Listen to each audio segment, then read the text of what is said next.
Today we had the first convocation of our Baroda Manipal School of Banking.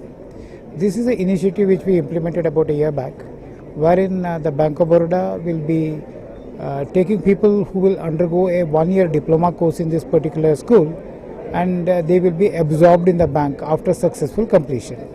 This is a first of its initiative in the public sector, wherein we are trying to get future-ready people who are trained in the banking in all aspects, including the systems and procedures in the bank.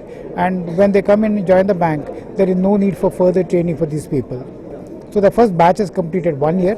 They have already been absorbed by the bank, and today was the convocation wherein we have awarded the diploma certificates to all the students. See, we have more than 4,100 branches as of today in India. We are an international bank with almost about 96 branches across the globe. So therefore, we have a large requirement of fresh officers and clerks to be recruited every year.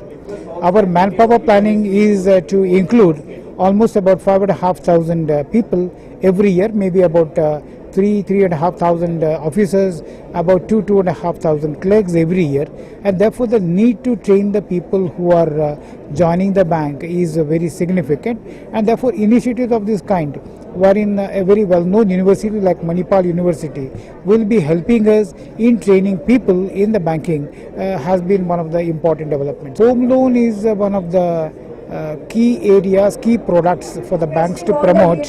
We have been growing in the housing loan segment by about 18 to 20% every year. So this is a product which we have been doing through our loan factories, which are dedicated outfits for getting a new business in the housing segment.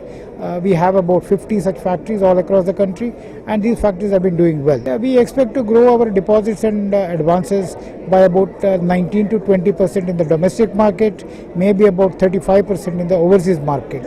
Overall, the total business growth of global business will be in the range of about 24-25% in the current fiscal. Yeah, we have a very strong presence as far as the rural India is concerned. We have been able to reach a agricultural lending level of around 13.5%, which is equal to the mandated target requirements. Almost about 35% of the branches are in rural areas. Thrust to financial inclusion is also quite very strong. Almost about 2,800 financial inclusion villages have been already brought into the ambit of banking in the last year. So our focus on that would continue in the days to come.